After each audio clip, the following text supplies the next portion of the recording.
একজন সদস্য তার সুবিধা অসুবিধার কথা বলেছেন। আমি মনে করি এটা সংসদের না বললেও ভালো হতো, কিন্তু এটা বলে এমন কোনো গর্হিত অপরাধও তিনি করেন নাই। আমাদের হাউস কমিটি আছে, সেখানে আমরা সংসদ সদস্যদেরকে আসবাবপত্র ইত্যাদি আমরা দিয়ে থাকি। সেই হিসাবে তিনি যদি সকল সদস্য, তিনি তার নিজের জন্য চান নাই, সকল সংসদ সদস্যদের জন্যই, যারা হাউসে সংসদের দেওয়া ভবনে যারা বসবাস করে তাদের সম্পর্কে বলেছে। সুতরাং এটা এমন কোনো গর্হিত অপরাধ হয়নি। তবে আমি মনে করি না বললেই ভালো হতো, এতে জনমনে অন্য ধরনের ধারণা হতে পারে। তবে এটি তো তাদের প্রাপ্য হতে পারে, এটা এমন কিছু বড় জিনিস নেই। এই সামান্য জিনিস নিয়ে এটি নিয়ে আর তর্ক বিতর্ক করতে চাই না, কারণ এটি নিয়ে বিতর্ক করলে আবার খারাপ মেসেজ যাবে বাইরে। তো ভবিষ্যতে বক্তব্য রাখার সময় আমরা সবাই কেয়ারফুল থাকবো। যেসব জিনিস পার্সোনালি আপনি যদি হাউস কমিটির চেয়ারম্যান আছেন, সদস্যরা যদি তাকে জানান, তারাই এটার সমাধান করতে পারবেন। মাননীয় বিরোধী দলের নেতা, এটা নিয়ে কোনো বিতর্ক হোক এটা আমি চাই না। আপনি অন্য কোনো বিষয় বললে বলেন, এটা সম্পর্কে আর শুনতে চাই না।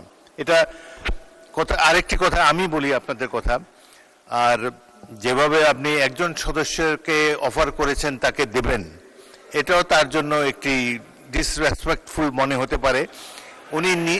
উনি নিজের জন্য চান নাই, সকল সংসদ সদস্য যারা বসবাস করে সংসদের সরকারি বাড়িতে তাদের জন্য বলেছেন। সুতরাং এটা নিয়ে, এই বিষয়টা নিয়ে আর বিতর্ক না হোক, এটা আমি চাই। মাননীয় নেতা, এরপরে আর বাড়াবাড়ি তো কোনো দরকার নেই। বিরোধী দলের নেতা, আপনি তো এই সম্পর্কেই বলবেন তো? আচ্ছা, বলেন।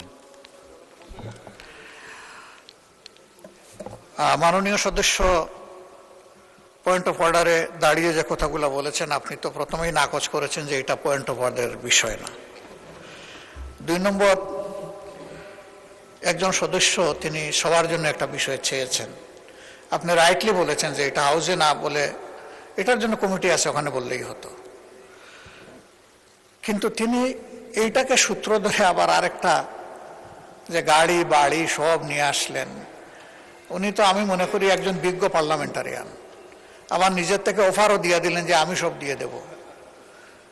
ওনার কাছে চাইছে নাকি কেউ যে উনি দিবেন? আমার মনে হয় যে আমাদের মানসিকতাগুলো এমন হওয়া উচিত যেটা এখানে দাঁড়িয়ে অন্তত কেউ কারো সম্মানে আমরা আঘাত করব না। আমরা আশা করব যে আমি সহ আমরা সকলে আগামীতে এগুলোর প্রতি আরো যত্নশীল হব। ধন্যবাদ মাননীয় স্পিকার। ধন্যবাদ বিরোধী দলের নেতা। তবে আন্দালিব রহমান মাননীয় সদস্যের বক্তব্যে আমি যেটা বুঝতে পেরেছি, তিনি কোনো তাকে আন্ডারমাইন করার জন্য বলেন নাই, সাহায্য করার জন্য বলেছেন, which is not really necessary। তবুও যাই হোক, এই সম্পর্কে বক্তব্যের এখানে ইতি হোক, এটাই চাই। মাননীয় সদস্যবৃন্দ,